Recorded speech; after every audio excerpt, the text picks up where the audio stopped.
Light house foundation वेद व्यक्तित्वाचा या कार्यक्रमामध्ये आपल्या सर्वांचं सहर्ष स्वागत.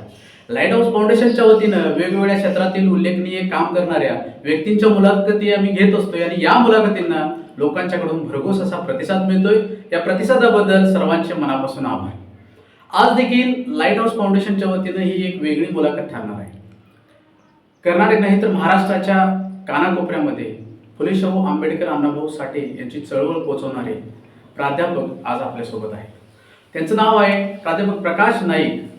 शाहूवाडी महाविद्यालय सरूड या ठिकाणी ते मराठीचे प्राध्यापक आहेत. समतावादी सांस्कृतिक चळवळ महाराष्ट्र राज्य या संस्थेचे ते उपाध्यक्ष म्हणून ते काम करत आहेत. फुले शाहू आंबेडकर अण्णाभाऊ साठे यांचे विचारांचे कृतिशील कार्यकर्ते म्हणून त्यांच्याकडे पाहिलं जातं. फक्त कृतिशील कार्यकर्ते नाही तर या ही चळवळ महाराष्ट्राच्या कानाकोपऱ्यापर्यंत पोहोचवण्याचं कार्य सरांच्याकडून होत आहे आणि या त्यांच्या कार्याला लाईट हाऊस फाउंडेशन कडून आम्ही सलाम करतो आणि लाईट हाऊस फाउंडेशनच्या वतीनं वेद व्यक्तित्वाच्या या कार्यक्रमामध्ये सरांचं मी सहर्ष असं स्वागत करतो. जय भीम. जय भीम. तर प्राध्यापक प्रकाश नाईक सर आज आपल्यासोबत आहे. तर पुन्हा एकदा मी लाईट हाऊस फाउंडेशनच्या वतीनं सरांचं सहर्ष असं स्वागत करतो. बेजी स्टुडंटमधून सरांनी आम्हाला वेळ दिलेला आहे, तर याबद्दल देखील मनापासून आभार मानतो.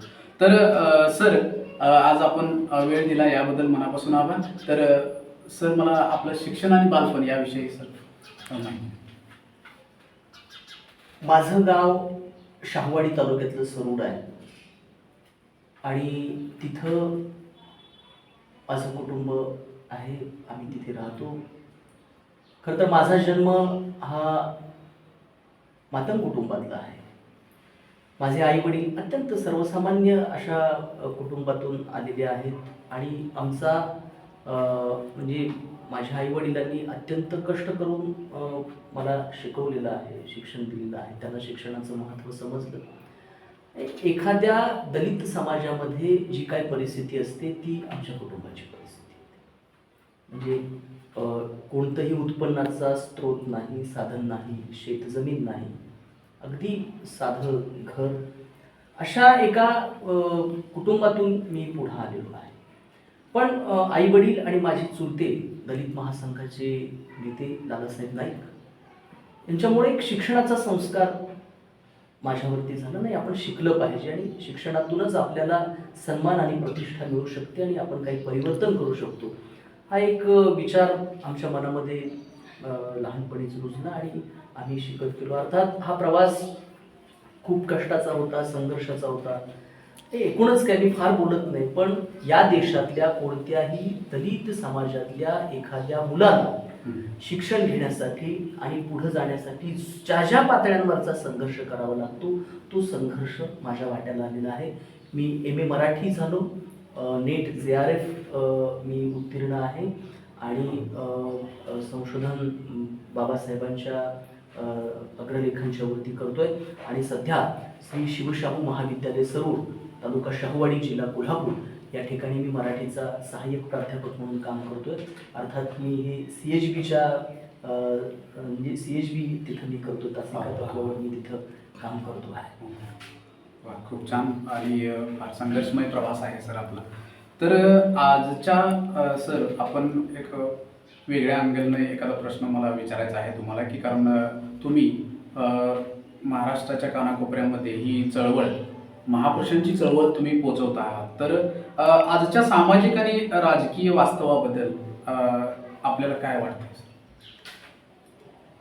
आजचं सामाजिक आणि राजकीय वास्तव जे आहे ते अत्यंत कोणत्याही संवेदनशील माणसाला आणि लोकशाहीवर श्रद्धा असणाऱ्या माणसाला अत्यंत अस्वस्थ करणारं असं वास्तव आहे. कारण एका बाजूला श्रीमंत होताना दिसतोय, दुसऱ्या बाजूला गरीब अधिक गरीब होताना दिसतोय आणि हे सगळं करत असताना शिक्षण, आरोग्य यासारखे जे महत्त्वाचे प्रश्न आहेत त्या प्रश्नांकडं विद्यमान सरकारचं असेल किंवा इथल्या व्यवस्थेचं असेल अक्षम्य अशा प्रकारचं दुर्लक्ष होताना दिसतं. म्हणजे गोरगरिबांना चांगलं शिक्षण मिळेल आणि त्यांना चांगल्या आरोग्याची हमी मिळेल, त्यांना चांगल्या जीवन जगण्याची हमी मिळेल याची कोणतीही खात्री आता देता येत नाही.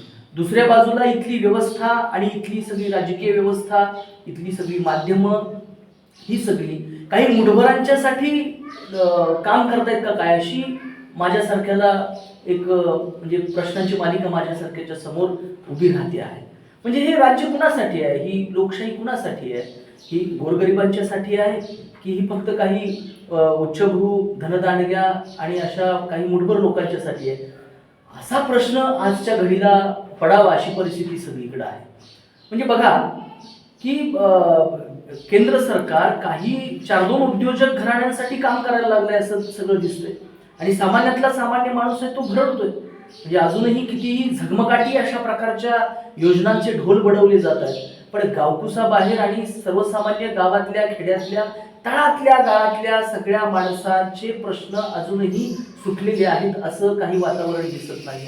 दुसऱ्या बाजूला राजकारणामध्ये जाती धर्माचा जो काही म्हणजे प्रवेश झालेला आहे तो भयंकर आहे. म्हणजे अलीकडच्या काळात तर त्याचं एक उन्मादाचं आणि त्या अशा सगळ्या विकृतीचं टोक गाठलेलं आहे, अशा पद्धतीची एक परिस्थिती आज आपल्याला दिसायला लागली. आणि जर याच्यावरती कोणी काही भाष्य करायला गेलं म्हणजे माणसांच्या संवेदना मारून टाकायच्या, म्हणजे कुणी काही बोलायचंच नाही कशावरती, म्हणजे इतकी असंवेदनशीलता आपल्या समाजामध्ये आलेली आहे की काय असं वाटायला लागतं. म्हणजे एका बाजूला मणिपूरमध्ये तिथल्या माता भगिनींची लग्न धिंड काढली जाते, क्रूर विटंबना केली जाते आणि इथले सगळे बुद्धिजीवी, नोकरदार, इथले विचारवंत, पत्रकार काहीच त्याच्यावरती बोलत नाही. किती भयानक आहे.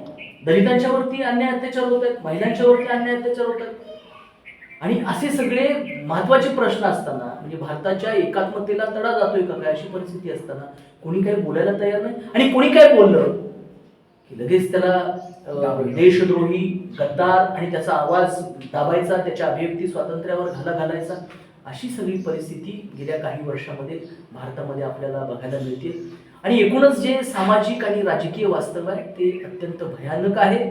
खरं तर या वास्तवाला भेटण्याची आणि हे वास्तव बदलण्याची मला वाटतं की खूप गरज आहे.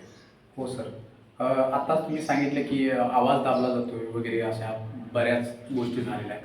तर मागच्या वेळेस म्हणजे गेल्या वर्षी तुम्ही एखादी कविता लिहिली होती आणि त्या कवितेसंदर्भात तुम्हाला एखादा RSS कडून एक धमकी आलेली होती. मग ती तुम्ही कशा पद्धतीनं त्या ह्याला सामोरं गेला? नाही, मी तर सामोरं गेलो, पण हा महत्वाचा प्रश्न तुम्ही विचारलेला आहे. या देशामधले जे कोणी स्वाभिमानी, निर्भय आणि लोकशाहीवर निष्ठा ठेवणारे जे कोणी विचारवंत, पत्रकार, कलावंत, साहित्यिक आहेत त्यांनी बोललं पाहिजे निर्भीडपणे. काही जण बोलतायत निश्चितपणे, पण त्यांचा आवाज दाबण्याचा प्रयत्न केला जातो. मी सुद्धा एक कविता लिहिली. म्हणजे खरं तर प्रधानमंत्री नरेंद्र मोदी साहेब महाराष्ट्राच्या आणि देहूच्या दौऱ्यावर आलेले होते आणि एक माणूस म्हणून, एक नागरिक म्हणून आणि एक कवी म्हणून मला जे काही वाटलं ते मी 12 ओळीच्या कवितेमध्ये लिहिलं. संपूर्ण महाराष्ट्रावरती कविता गेली आणि मला नंतर एक 4-5 दिवसानंतर राष्ट्रीय स्वयंसेवक संघाच्या काही एका कार्यकर्त्याने मला कॉल केला आणि मला जीवे मारण्याची धमकी दिली, तुमचा पानसरे होईल अशा पद्धतीची धमकी दिली. खरं तर त्यांच्याकडून यापेक्षा दुसरी काय अपेक्षा करणार आहोत आपण, कारण त्यांचं तत्वज्ञानच मुळी द्वेषावर आणि सुडावर आधारलेलं आहे. म्हणजे हिंसा ही त्यांना मान्य आहे. आपल्या एखाद्याचा विचार पटला नाही तर त्याला मारून टाकायचं हीच त्यांची विचारसरणी. महात्मा गांधीजींचा खून करण्याचं काम त्याच विचारसरणीनं केलेलं आहे. असं असताना मी जर एक कविता लिहिली आणि जर ती त्यांना आवडली नाही किंवा ते त्या कवितेतल्या आशयाशी सहमत नसतील तर त्यांनी मला धमकी देणं, मारण्याचं, जीवे मारण्याची धमकी देणं हेच ते करू शकतात. परंतु या देशाला एक विवेकनिष्ठ विचारांचा वारसा आहे, लोकशाही मूल्यांचा वारसा आहे. बाबासाहेब आंबेडकरांनी या देशाला जे संविधान दिलंय, प्रत्येकाला आपलं मत व्यक्त करण्याचा अधिकार या संविधानाला दिलेला आहे. आणि त्यामुळं मी जोपर्यंत या देशामध्ये संविधान आहे तोपर्यंत मी माझ्या अभिव्यक्तीसाठी, माझ्या हक्कासाठी मी बोलत राहणार आहे, लढत राहणार आहे. आणि जे काही या देशातल्या लोकांचे खरेखुरे प्रश्न आहेत त्या प्रश्नांना एक साहित्यिक, एक कवी म्हणून आणि एक नागरिक म्हणून मी ते प्रश्न बोलणार, त्याला वाचा फोडणार. मग मला धमक्या येऊ दे किंवा मारलं जाऊ दे, आपण त्याला घाबरायचं नाही, ही भूमिका मी घेतली आणि मी त्याला सामोरा गेलो. पण मला आनंद या गोष्टीचा वाटतो की महाराष्ट्रातून आणि महाराष्ट्राच्या बाहेरून सुद्धा माझ्या समर्थनार्थ अनेक लोक अनेक आपली सगळी भावंड या देशातली माझ्या बाजूने उभी राहिली आणि आम्ही लोकशाहीच्या बाजूचे आहोत हे त्यांनी सिद्ध केलं. आणि याच लोकांच्या जीवावर हे जे काही लोकशाहीवर निष्ठा ठेवणारे लोक आहेत, सर्वसामान्यांच्या बाजूने लिहिणारे लोक आहेत, त्याच लोकांच्या जीवावर लोकशाहीचं रक्षण करण्याचं काम आपण अधिक प्रबळपणे करू शकतो असा मला त्यामध्ये विश्वास आला. मी घाबरत नाही, कुणी किती धमक्या देऊ दे, आपण सर्वसामान्यांचा आवाज म्हणून लिहित राहणं एक कलावंत कवी म्हणून माझं कर्तव्य आहे असं मला स्वतःला वाटतं. आणि हाच विचार घेऊन आपण सगळे आपल्या समविचारी भावंडांना, मित्रांना सोबत घेऊन आपण पुढे जायचं आहे असं मी ठरवलेलं आहे. अरे वा, खूप छान सर. चांगले आपले विचार पण आहेत आणि आपल्या विचाराशी ठामपणे तुम्ही ही चळवळ पुढे नेण्यासाठी प्रयत्न करतायत. खूप छान आहे सर. तर मला सांगा सर की चळवळीमध्ये आजचा तरुणांचा सहभाग दिसत नाही आणि तुम्ही तर या महाराष्ट्रातील चळवळीचा तरुण चेहरा आहात, तर याकडे तुम्ही कसं बघता? मुळामध्ये अलीकडच्या काळातल्या सगळ्याच परिवर्तनवादी चळवळी विस्कळीत होताना दिसत आहेत, हे वास्तव आपल्याला मान्य करावं लागेल देशभरातल्या.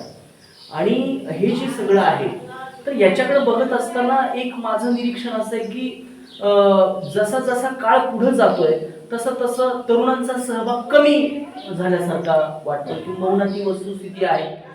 आणि हे वास्तव आहे की तरुणांचा सहभाग चळवळीमध्ये दिसत नाही.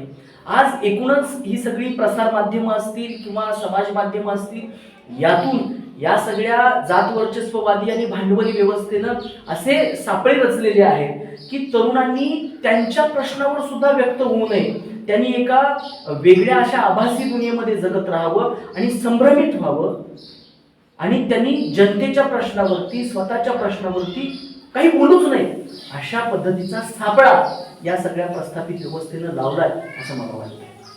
म्हणजे आज बेरोजगारीचा प्रश्न इतका गंभीर झालेला आहे, शिक्षण घेतल्या मुलांनी परंतु त्यांच्या हाताला काम मिळत नाही. ज्यांच्या हाताला काम मिळतंय त्यांना त्यांच्या घामाचा योग्य तो मोबदला मिळत नाही. अत्यंत वेठबिगारासारखी परिस्थिती आहे. आणि एका बाजूला आपण खाजगीकरण स्वीकारलेलं आहे, त्यांच्यावरती नियंत्रण नाही. दुसऱ्या बाजूला सरकारी क्षेत्रामधल्या सुद्धा नोकऱ्यांच्या संधी आता कमी कमी होताना दिसतात. म्हणजे सरकार आपली जबाबदारी झटकू पाहत आहे. आरक्षणाची तर सगळे तिथं म्हणजे आरक्षण सुद्धा धोरण जे आहे आरक्षणाचं ते सुद्धा योग्य रीतीनं राबवलं जात नाही. किंवा जर नोकऱ्याच कमी होणार असतील, रोजगाराच्या संधी कमी होणार असतील तर आरक्षण वगैरे या गोष्टी होतील. त्यामुळं जसे खाजगीकरणाचे परिणाम आपल्याला जाणवत राहतील तसं हा प्रश्न अधिक गंभीर होत जाणार आहे. दुसऱ्या बाजूला शिक्षणासारखा आमचा जो मूलभूत हक्क आहे तो हक्क सुद्धा आज तरुणांना मिळत नाही. म्हणजे चांगलं शिक्षण मिळत नाही. अशी सगळी जर धोरणं सरकारची जर बघितली आपण तर तरुणांना या सगळ्या प्रश्नांपासून बाजूला करण्यासाठी त्यांनी जातीचं आणि धर्मांधतेचं एक विष या सगळ्या तरुण पिढीमध्ये त्यांच्या मनामध्ये पेरण्याचं काम इथली व्यवस्था करायला लागली. अस्वस्थ करणारी गोष्ट आहे की एखाद्या महिलेवरती ज्यावेळेला अत्याचार होतो मणिपूरच्या सारख्या घटनेवरती, तेव्हा तरुण मोठ्या संख्येनं रस्त्यावर आले नाहीत बहुजन समाजातले असं दिसलं. काही प्रतिक्रिया आल्या, आंदोलनात्मक प्रतिक्रिया जरूर आल्या, परंतु ज्या पातळीवरती विचारी माणसांची एक मोठी संख्या रस्त्यावर दिसायला हवी होती आंदोलनाच्या माध्यमातून ती दिसली नाही.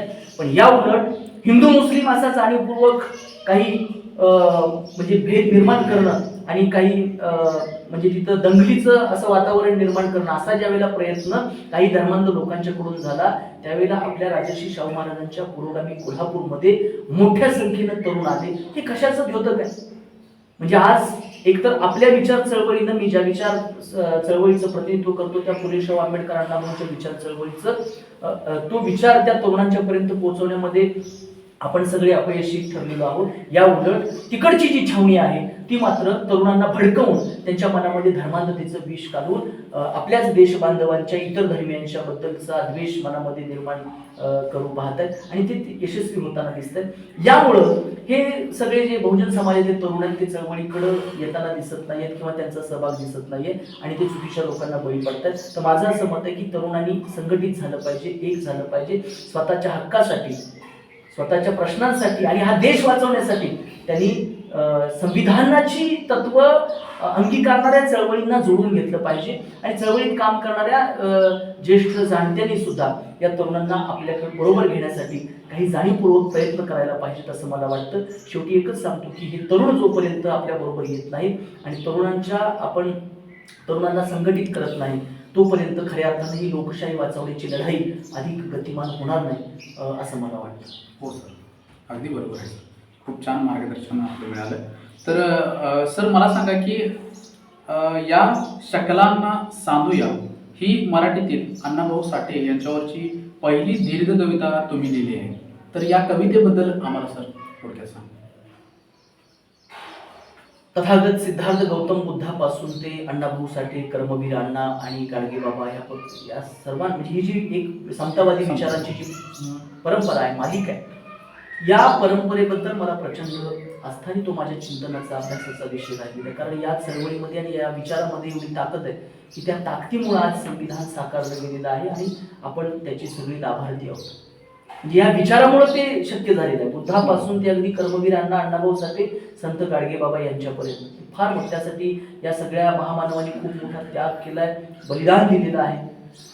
माझं असं मत होतं की आपण सगळ्या महामानवांचा अभ्यास करावा आणि मी अण्णाभाऊ साठेंचा ज्यावेळेला अभ्यास करत गेलो त्यावेळेला माझ्या लक्षात आलं की अण्णाभाऊ साठे यांच्यासारखा हा महामानव एका जातीचा धर्माचा होऊ शकत नाही, एका राज्याचा, एका देशाचा होऊ शकत नाही. समग्र मानवमुक्तीचा विचार अण्णाभाऊंच्या शब्दामध्ये बघायला मिळतो असं मला जाणवलं. आणि अण्णाभाऊंच्या विचारांचा मी ज्या वेळेला अभ्यास केला आणि त्यांच्या विचारांविषयी मी चिंतन केलं तेव्हा माझ्या लक्षात आलं की आपण लिहिलं पाहिजे. आणि एका अस्वस्थतेतून मी ते लिहित गेलो. माझी अस्वस्थता ही होती की अरे अण्णाभाऊंचा विचार तर एवढा मोठा व्यापक आहे, विशाल आहे आणि आजच्या काळामध्ये अण्णाभाऊंची प्रस्तुतता, त्यांच्या विचारांची आवश्यकता ही आज खूप मोठ्या प्रमाणावरती आहे. पण अण्णाभाऊंचा खरा विचार मात्र समाजापुढे जात नाहीये. आणि अण्णाभाऊ ही एका देशाचे नाही तर ते वैश्विक व्यक्तिमत्व आहे, युनिव्हर्सल आहे. आणि त्यामुळे त्यांच्या विचारांवरती मला भाष्य करावं असं वाटलं आणि मी माझ्या मनातल्या भावनांना मी कवितेच्या माध्यमातून एक कवी म्हणून, कलावंत म्हणून प्रतिक्रिया दिली. आणि त्यातून या शकलांना सांधूया म्हणजे अण्णाभाऊंचं जे विधान आहे, तेलंगणाचा संग्राम नावाचा त्यांचा जो पोवाडा आहे त्यामधलं ती ओळ आहे की या शकलांना सांधूया म्हणजे आपण जे विभागलोय, फुटलोय, तुटलोय त्या सगळ्यांना एकत्र जोडून घेऊया. आज माणसं जोडण्याची गरज आहे. माणसं तोडणारं तत्वज्ञान आज प्रबळ होताना दिसतंय. पण अण्णाभाऊंचा विचार महत्वाचा आहे की माणसं आपण जोडली पाहिजे. जगातल्या सगळ्या उपेक्षित, वंचित सर्व हारांनी एकत्र यावं आणि आपल्या मुक्तीचा लढा लढावा अशा पद्धतीचा संदेश देणारी अण्णाभाऊंची सगळी शब्दकळा आहे, शब्दरचना आहे. आणि म्हणून मी त्या माझ्या भावनांना या शकलांना सांधूया या दीर्घ कवितेच्या माध्यमातून प्रतिसाद दिला आणि मी त्याला प्रतिक्रिया दिली आणि ती कविता साकारली. मराठीतली ती पहिली अण्णाभाऊंवरची दीर्घ कविता आहे असं काही म्हणतात. म्हणजे मी दावा करत नाही असे काही अभ्यासक म्हणतात, त्यांनी तसा गौरव केलाय.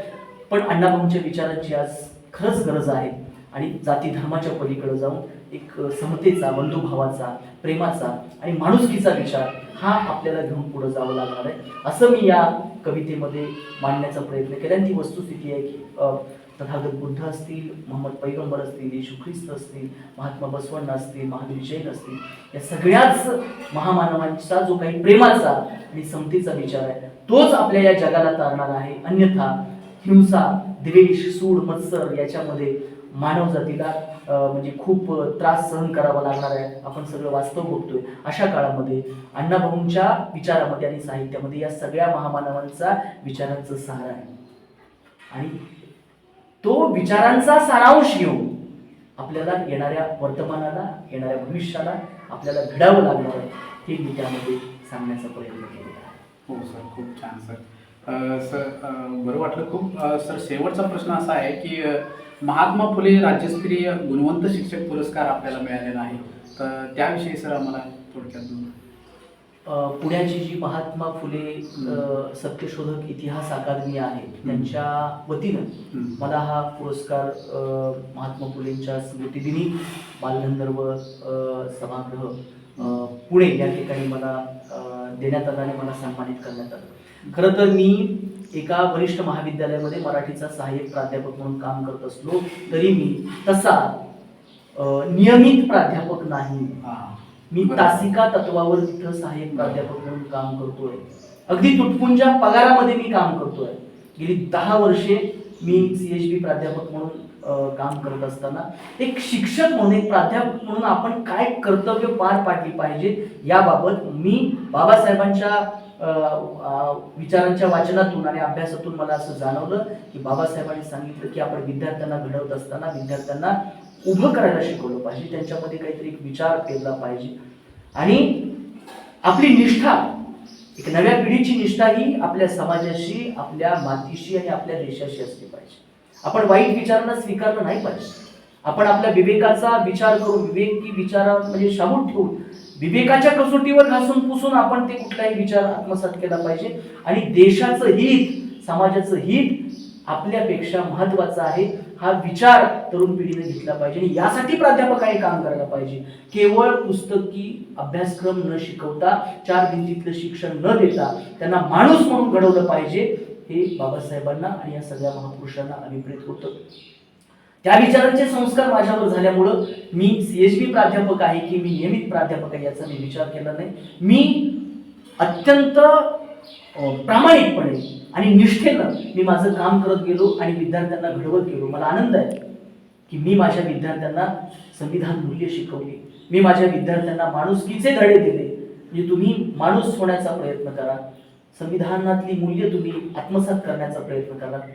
हे मी प्रामाणिकपणे करत गेलो आणि मी कोणताही प्रस्ताव पाठवला नव्हता की मला पुरस्कार द्या किंवा मी इच्छुक आहे. माझ्या या कामाची दखल कदाचित त्यांनी घेतली असावी आणि याच प्रामाणिक म्हणजे महापुरुषाचा विचार मी विद्यार्थ्यांच्या मध्ये रुजवला, याचीच दखल त्यांनी घेऊन मला तो पुरस्कार दिला असावा. पण मला आणखी बळ मिळालेलं आहे आणि माझ्यावर जबाबदारी वाटली की अजून यापुढे प्राध्यापक म्हणून सुद्धा आपल्याला तितक्याच मेहनतीनं आणि तितक्याच ताकदीनं काम करावं लागणार. हो सर, खूप खूप छान वाटलं आपल्याला बोलायला. अजून तुमच्या या पुढच्या कार्यासाठी आमच्या खूप खूप शुभेच्छा. आपण इथं आलात आणि आम्हाला वेळ दिला, आमच्याशी गप्पा गोष्टी केल्यात आणि मार्गदर्शन केलं, याबद्दल मी मनापासून आभार मानतो. खूप धन्यवाद. आपले धन्यवाद. जय भीम, जय भारत. लाईट हाऊस फाउंडेशन वेद व्यक्तित्वाचा या कार्यक्रमामध्ये आज आपण प्रकाश नाईक सर, फुलेशाहू आंबेडकर विचारांचे विचारक, वक्ते, मार्गदर्शक आणि ही चळवळ महाराष्ट्राच्या कानाकोपऱ्यापर्यंत पोहोचवणारे वक्ते आणि मार्गदर्शक आज आपल्यासोबत होते. आज त्यांनी बऱ्याच चांगल्या पद्धतीनं आम्हाला मार्गदर्शन केलं, आमच्या श्रोत्यांना मार्गदर्शन केलं. याबद्दल सरांचे मनापासून आभार मानतो आणि असंच आमचे चॅनल लाईट हाऊस फाउंडेशन या चॅनलला लाईक करा, सबस्क्राईब करा आणि शेअर करा आणि आम्हाला अजून लोकांच्यापर्यंत पोहोचण्याची संधी द्या. धन्यवाद.